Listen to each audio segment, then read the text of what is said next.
Nag-react na mga kababayan yung pamunuan ng Philippine National Police sa pinapakalat ni Pulong Duterte tapos si Kitty Duterte na may mga pinadala daw na PNP CIDG mula sa Luzon para i-raid yung kanilang bahay. Nagkakagulo na doon mga kababayan sa Davao City, sa bahay ni ganon mga kababayan. Official statement daw ito ni Paulo Duterte kay Kitty Duterte itong page.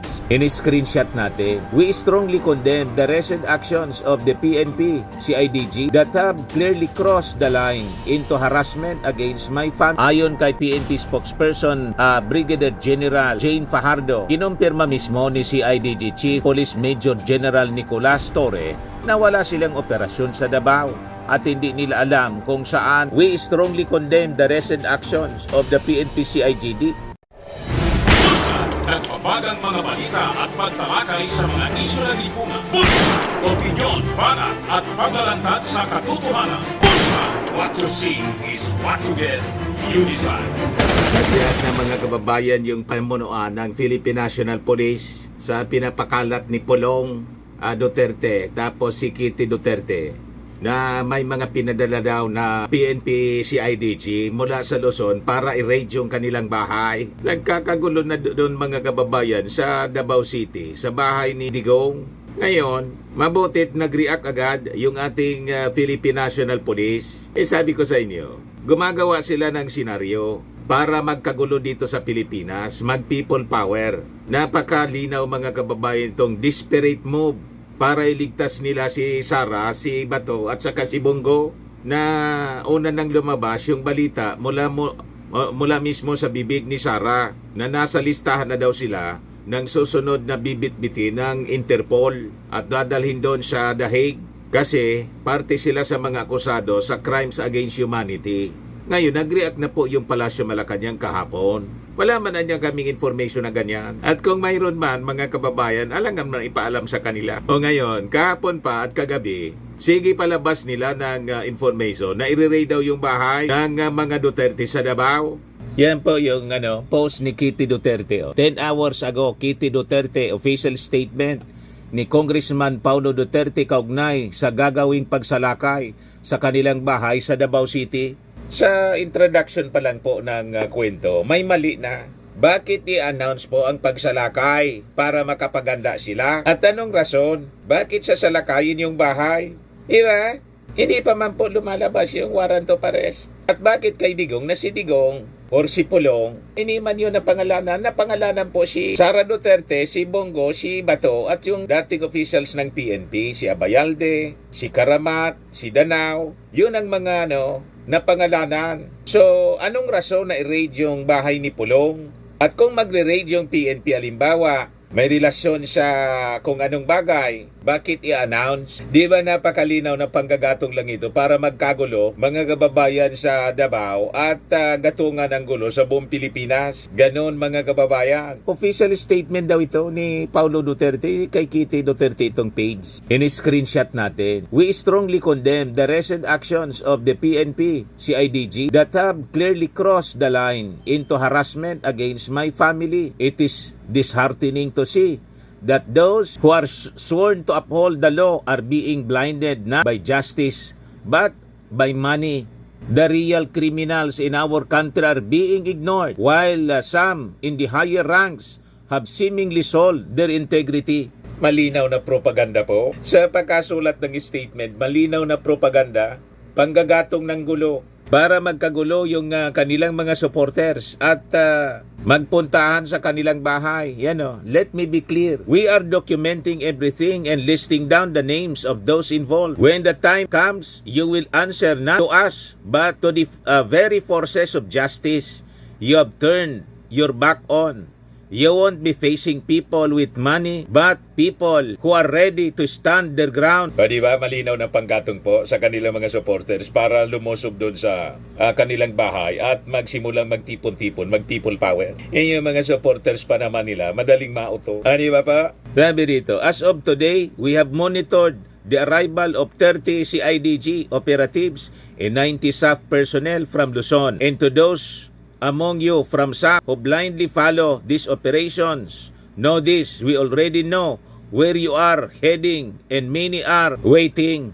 Yan o. Marami na daw na naghihintay para salubungin sila. Kaya nagtitipon-tipon na po doon sa Davao, mga kababayan. O, ito yung post ng kanilang supporter Ruben Bagaipo Diaz. Sabi dyan, calling Davaoeños, I need help guys. If anyone can sing and go to Tatay Digong's house, please those who want to volunteer in go here. Yan o. Nagkakagulo na rito mga kababayan. Yan. Nagtipon-tipon na sila.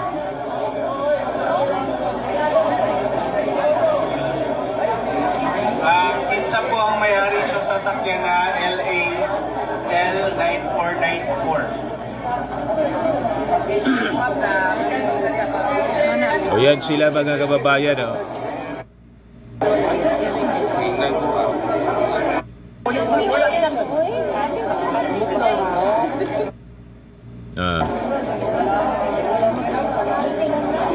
Dumarami na yung tao. Tatay Digong. Kaya nakakita kami sa live ni Tio. So, nag-ato mi diri update. So, daghan nagtao diri ah. Tanay mga tao diri ah. Ang uban o kaso nangabot ko. Tingin ko, mga supporters nila ito sa kampanya sa eleksyon. Nagtitipon-tipon, mga kababayan. Yan o. Ginagatungan nila po. May pakulo para tao diri ah. Ang uban ang linggo na lang dira sa TV.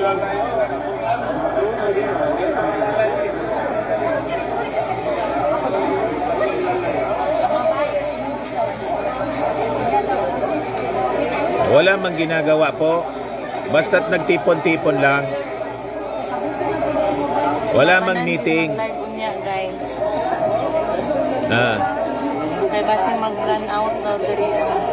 Intensyon nila na mag-people power doon para harangin yung pagdating daw ng mga PNP CIDG from Luzon para lusubin yung bahay ni Digong. Yan ang mga pictures. Yan o. 16 hours ago, Paulo Duterte supporters breaking. Kitty Duterte na nawagan ng tulong sa mga taga-suporta ng kanilang pamilya na pumunta sa kanilang bahay sa Davao upang harangin ang mga umano'y gagawing pagsalakay at trade ngayong kagabi po. Kaya hindi na nakatiis mga kababayan yung pamunuan ng ating Philippine National Police. Nagpaabot na po ng reaksyon. Ayan o, report ng PTB4 just in 34 minutes ago. Sabi diyan, aligasyon ni Representative Paulo Duterte na umano'y panggigipit ng PNP CIDG sa kanyang pamilya sa Davao City, fake news ayon sa PNP. Ayon kay PNP spokesperson Brigadier General Jane Fajardo, kinumpirma mismo ni CIDG Chief Police Major General Nicolas Torre na wala silang operasyon sa Davao at hindi nila alam kung saan hinugot ng kongresista ang impormasyon. Kita ninyo, gumagawa sila ng senaryo. Mr. Maravillas, baka kasi lumabas na yung warrant of arrest laban kay Sara Duterte, kay Bato at saka kay Senator Bongo. Nagsabi na po yung Palasyo Malacanang. Dinideny nila na lumabas na yung warrant of arrest mula sa ICC. Yung sinasabi po ni Sara Duterte at saka ni Amy Marcos. Nasabi nga natin mga kababayan, malamang purposely talagang nagpapalabas sila ng ganitong mga kwento para kunin ang sympathy, magpa-victim ba, gatungan ang damdamin ng ating mga mamamayan para mag-people power. Malamang hindi po magtatagumpay ang kanilang mga masamang hangarin kasi immediately po nababasag yung kanilang mga kasinungalingan. Sabi ng Palasyo, as of this time, wala man kaming information na ganyan na lumabas na ang warrant of arrest laban kay Sara Duterte, kay Bato at kay Bongo. Kung gusto nila, itanong nila sa sabi ni Yossi Castro, mabuti niyang makipag-coordinate sila sa mismong ICC. Itanong nila, bakit naman yun sasabihin ng ICC na secret nga po? Secret, tulad mga kababayan na nangyari nung i-aresto si Digong. Kasi yung warrant, pagsiserve po ng warrant, hindi man yan talaga ina-announce. Saan ka nakakitang may i-arrest na suspect, tapos i-announce kung anong oras siya pupuntahan, di nakatakas na yan. In like manner dito sa issue ng sabi i-raid yung bahay ni Digong. Unang-una, ano yung rason? Pangalawa, Kaduda-duda mismo yung statement po na propaganda talaga. May official statement na ng condemnation. No? We strongly condemn the recent actions of the PNP CIDG that have already crossed the line into harassment against my family. Tang sabi, may gagawin dang pagsalakay sa kanilang bahay sa Davao City. You see, mga kababayan, this is a sign of paranoia. Mga kababayan, paranoid na yung pamilya Duterte. Yes, sabi ng mga nag-react. Disparate times leads to disparate unthought mobs. Parang dagdag oras lang yan sa trabaho. Mga mahilig talaga gumawa ng fake news. Grabe ng propaganda para magsimpatsya ang tao. Galawang Duterte, paawa, hinaharas ko no para makakuha ng simpatsya sa tao. Maisog turns into Vance clowns. Ito supporter nila. Parang noon lang yan kay PRRD. Wala daw warrant. Wala na kayo kredibilidad PNP.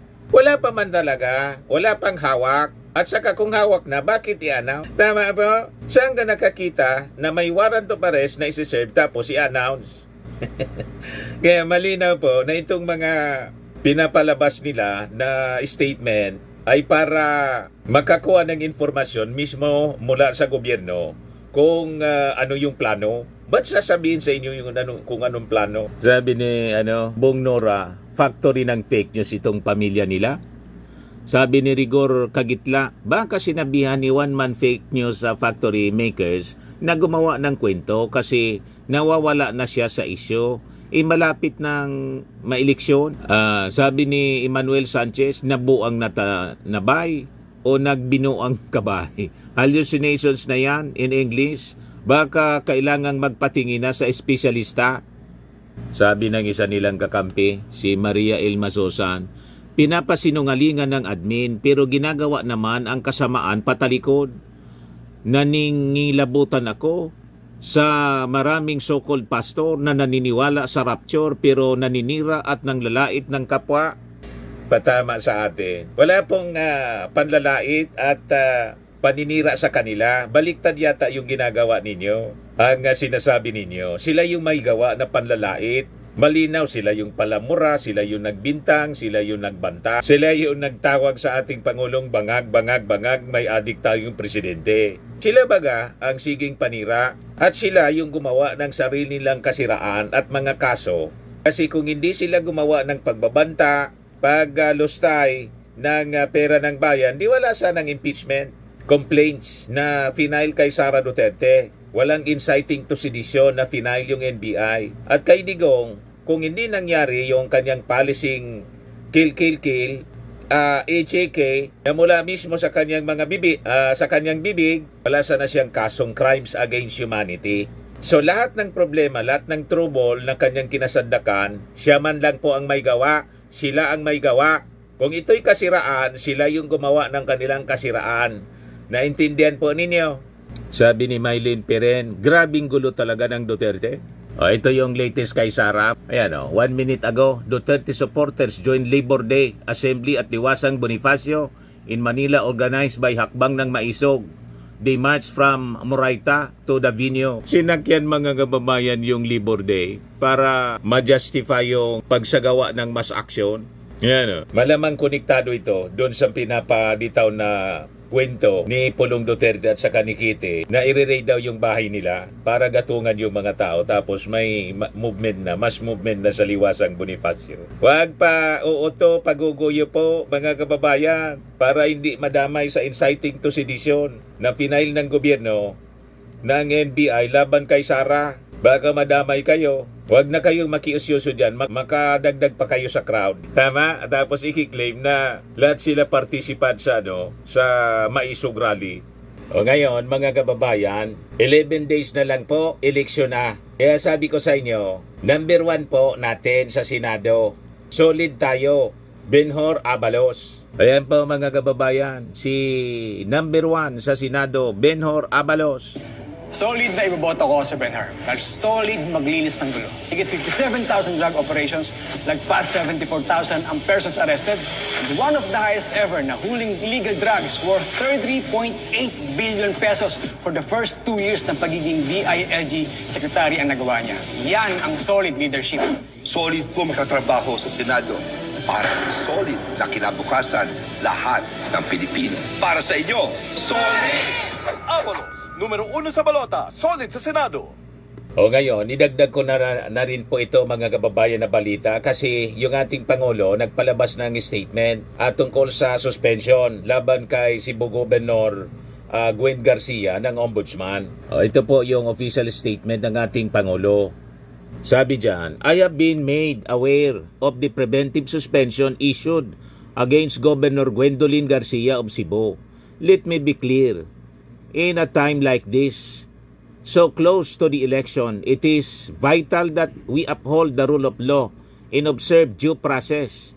Any action that affects the mandate of a duly elected official must go through the proper channels and in accordance with the Constitution and the Omnibus Election Code. Governor Garcia has served Cebu with strength and consistency until all legal questions surrounding this suspension are resolved. She deserves to be treated fairly and with the respect owed to her office. Let us not allow politics to get in the way of public service. We must always be guided by the law, by prudence, and by what is best for the Filipino people, sabi ng ating Pangulong Bongbong. Pero hindi man apektado si Gwen Garcia. Nandun nga po, busy po sa launching ng 20 pesos per kilong bigas. Dinumog po yung 20 pesos per kilong bigas. Lalo nitong manggagaliti si Sara. O ito po, sinaing na mga kababayan at tinikman ni DA Secretary Chu Laurel, ni Governor Gwen at iba pang mga opisyal.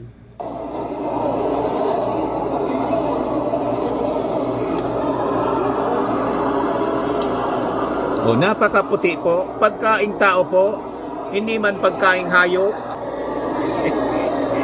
Pagkaing baboy daw, sabi ni Sara. Ayan. Maputi yung bigas. Yung katumbas ng 33 pesos per kilo. Ayan o.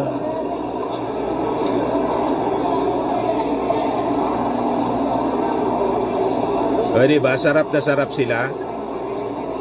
Pati si Tourism Secretary Frasco, tumikim din. Nagkamaya na po sila. O diba, masarap. Nakisali na rin po yung publiko. Nakikain na po ng 20 pesos per kilong bigas. Sarap na sarap po sila.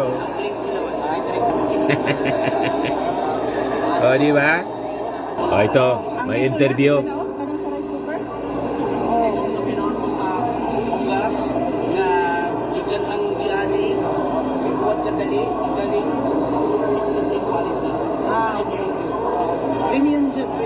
Premium quality. Premium quality yung bigas. So kini si Gian ko ni siya, member ni siya sa local media. Ato yung gipasulay ang media pagka tilaw sa rice kay aron mapamatud-an yun. Oh na si Earl. Si Earl sa Sunstar. Hi Earl, how's the rice? Paano na eh? Makatupong dyan sa lasa sa... Ayaw nila magtagalog kasi. Okay. Di maintindihan masyado. So premium jud siya. Premium jud. Premium rice ang quality. Kumusta ang taga Sunstar po, taga Sunstar. Pinatikman sa media. So how's the rice? Normal, like wala siya kalahian sa ulan. NFA ba? Wala din ang kain. Dili NFA? Di ba? Hindi NFA yung yung quality. Meron Jojo. Meron Jojo. Kung saan nagikan niya rice? Sa rice cooker? Sa rice cooker. Takpayin din na. Kanya. Kani, gikan sa takla. Ako sekretary ni Kao, si Bog. Kanang mga hindi mo suwik ko.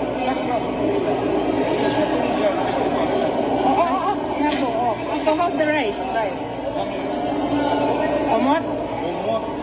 NFA ba? NFA? Okay.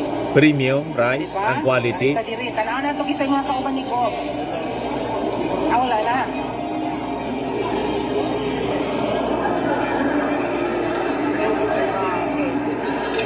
O, ito yung ceremonial launching ng 20 pesos na bigas, oh. 20 bigas is here sa Capitol Grounds ito ng Cebu. Di ba? Yan po, oh.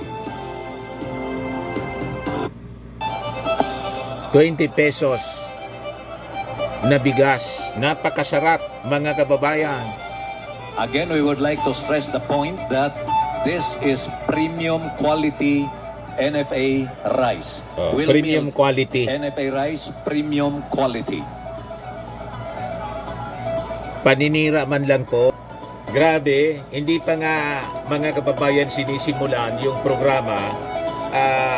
Siniraan agad ni Sara Duterte. O kaya ito, pinatikman sa publiko, sa media. Premium quality po. Napakagandang quality ng bigas po.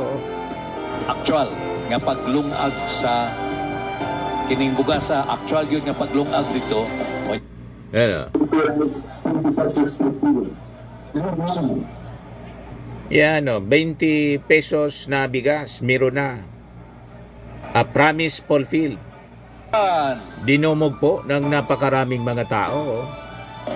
Launching. Diha, Tabuelan.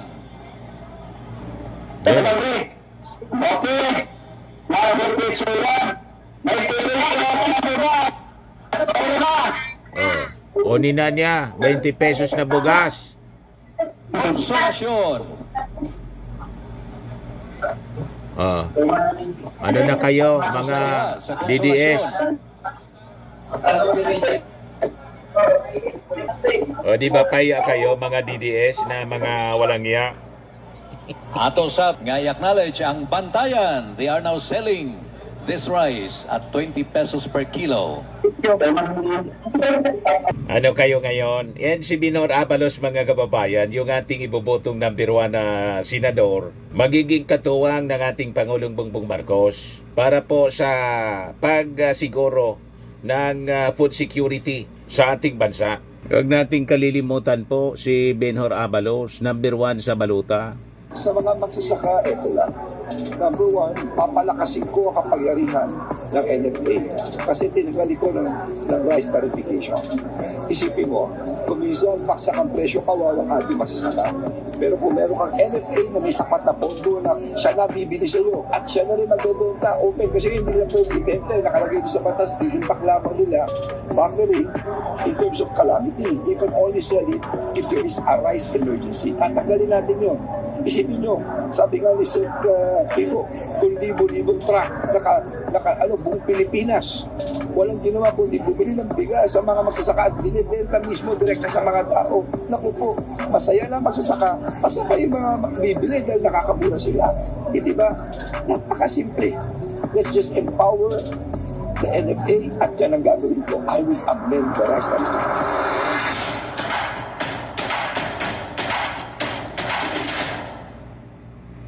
Naman po, Firmax Firming and Lifting Cream, pinapahid po sa mga pulses in affected area. Mainam po sa paninigas ng mga kaso-kasuan. Ito naman po, Automax Radiant Serum. Sa mukha naman yung application, anti-aging po siya. You will look 10 years younger than your age. Sa mga cancer patients naman po, baka lang gusto ninyo itong itry. Naing siya red mixed fruit drink. Hindi mo po siya gamot, food supplement siya. Kaya lang, gawa siya mga kababayan sa goji berry. Yung goji berry may anti-cancer properties. O ngayon, yung mga inquiries ninyo, dumiritso na lang kayo sa aming messenger sa Facebook para masagot namin agad. Ayos pa? Ayos na ayos niya, Mr. Maravilla. At sa mga nagana po ng malinis and spacious fitness gym, pumunta lang po kayo sa aming Colossal Fitness Gym. May Grab Car Rental din po kami. Ito naman po yung bago naming product na binibenta online. Eye Glow Serum, whitening po siya. Tingnan ninyo yung epekto sa aking anak na architect before and now. Yung mga inquiries po ninyo, dumiretso na lang kayo sa kanyang Facebook account, Riz Maravillas.